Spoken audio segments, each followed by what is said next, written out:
If you're new here, my name is Charlie, and on this channel I explore the basic principles of cooking so that we can all become better home cooks. So let's make some cinnamon rolls. Now this recipe works best when you use fresh sourdough starter discard because you still want the starter to be pretty active in order to achieve light and fluffy cinnamon rolls. So you'll ideally want to use a starter that you fed within the last 12 to 24 hours.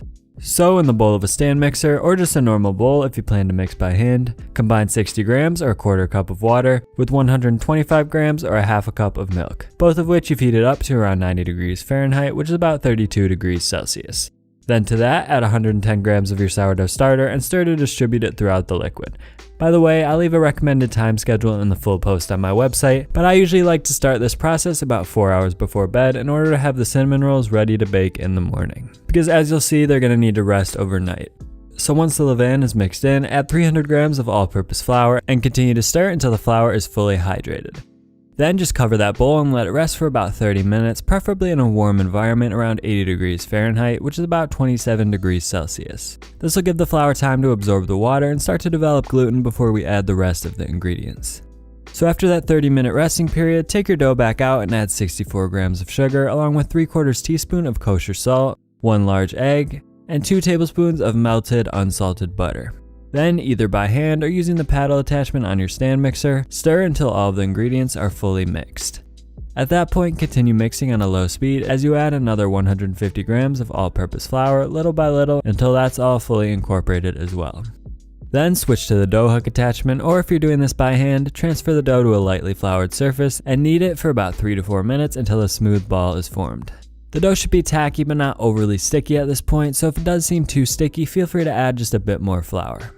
Now transfer the dough to a lightly oiled bowl and cover it, then return it to your warm environment for another 30 minutes.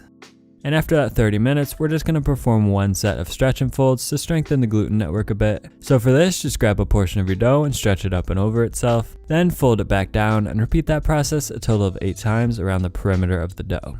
Then once that's done, return the dough to your warm environment for about another 3 hours to finish off the bulk fermentation. The exact timing will vary depending on your environment and the activity of your starter, but by the end of the bulk fermentation, your dough should be just a bit lighter and airier than it started, with a few small bubbles throughout. So once you're at that point, it's time to shape and roll out the dough, but before we can do that, we'll have to prepare our cinnamon sugar filling. To do this, just whisk together in a small bowl 64 grams of granulated sugar, 64 grams of brown sugar, I prefer to use light brown sugar here, and 2 tablespoons of ground cinnamon. You'll also want to melt 2 tablespoons of unsalted butter, which we'll use to coat our dough and our work surface to make sure that there's no sticking.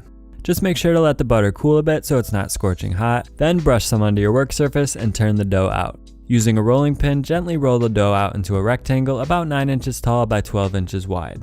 It doesn't have to be perfect, but the more even you can make it, the more even your cinnamon rolls will be.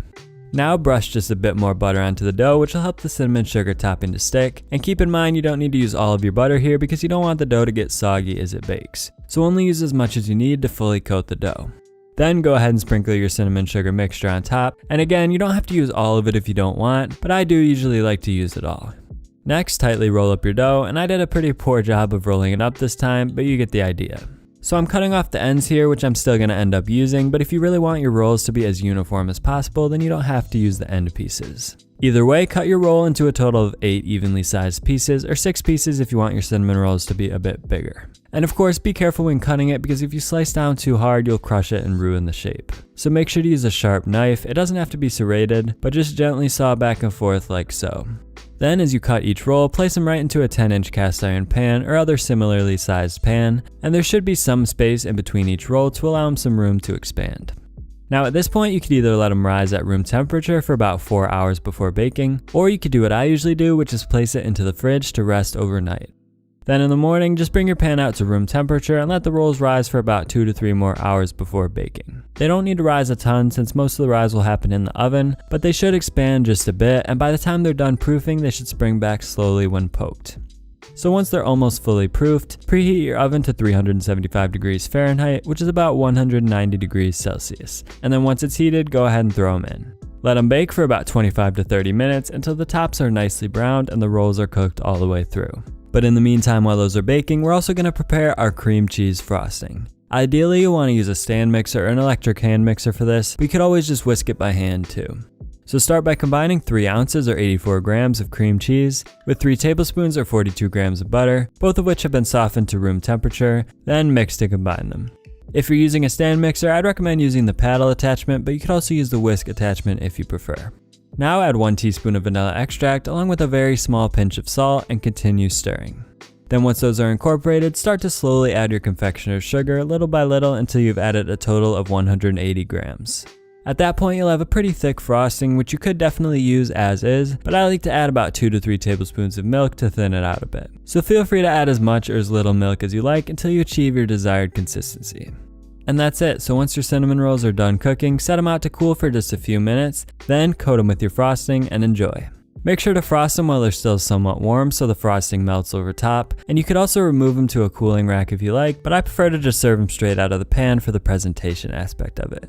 So now that you know how to make sourdough cinnamon rolls, if you want to learn a few other ways to use up your sourdough starter discard, be sure to click that video in the bottom right corner of the screen. So there you go.